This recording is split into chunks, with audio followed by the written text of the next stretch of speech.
سلطان محمود غزنوی نے اپنے آپ سے یہ عہد کیا ہوا تھا کہ وہ سلطنت کی مہمات سے فارغ ہو کر ہندوستان پر بھی حملے کرے گا اور غیر مسلموں سے لڑائیاں بھی کرے گا۔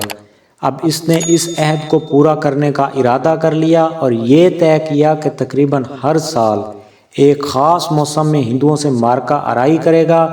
اس ارادے کو عملی جامہ پہنانے کے لیے وہ شوال 391 ہجری میں 10,000 لشکریوں کے ساتھ غزنی سے پشاور آیا۔ راجہ جے پال بھی ایک زبردست لشکر کے ساتھ، جس میں 12,000 سوار، 32,000 پیادے اور 300 ہاتھی تھے، محمود کے مقابلے پر نکلا۔ 8 محرم 392 ہجری دونوں حکمرانوں کے لشکر آپس میں معرکہ آرا ہوئے۔ فریقین نے بڑی مردانگی اور دلیری سے ایک دوسرے پر حملہ کیا، لیکن فتح سلطان محمود غزنوی کو ہی نصیب ہوئی، لہٰذا وہ اسلامی فاتح ہونے کی وجہ سے محمود غازی کے نام سے مشہور ہوا۔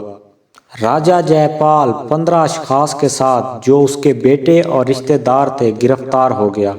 اس کے لشکر کے 5,000 سپاہی قتل ہو گئے اور باقی بدحواس و پریشان ہو کر فرار ہو گئے۔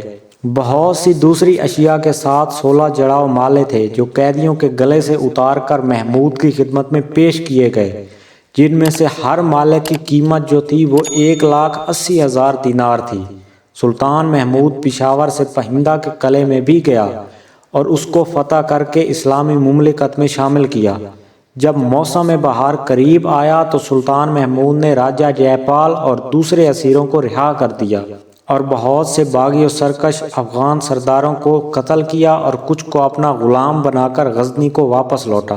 ہندوؤں کا یہ عقیدہ ہے کہ جو ہندو راجہ 2 بار مسلمانوں سے شکست کھائے یا ان کی قید میں رہ چکا ہو، وہ اس قابل نہیں رہتا کہ وہ دوبارہ حکمرانی کرے، اور یہ چیز ایک ایسا گناہ ہے کہ جس کے سوائے آگ کے جلانے کے اور کوئی چیز اسے پاک نہیں کر سکتی۔ جے پال چونکہ 2 مرتبہ محمود غزنوی سے شکست کھا چکا تھا، اس لیے اس نے اپنے عقیدے کے مطابق اپنے بیٹے انند پال کو اپنا ولی عہد مقرر کیا اور خود کو بھڑکتی ہوئی آگ کے شعلوں کے سپرد کر دیا۔ تو ناظرین، کیسی لگی میری ویڈیو آپ مجھے کمنٹ سیکشن میں ضرور بتائیے گا۔ ملتے ہیں اگلی تاریخی، تحقیقی اور معلوماتی ویڈیو میں۔ اللہ حافظ۔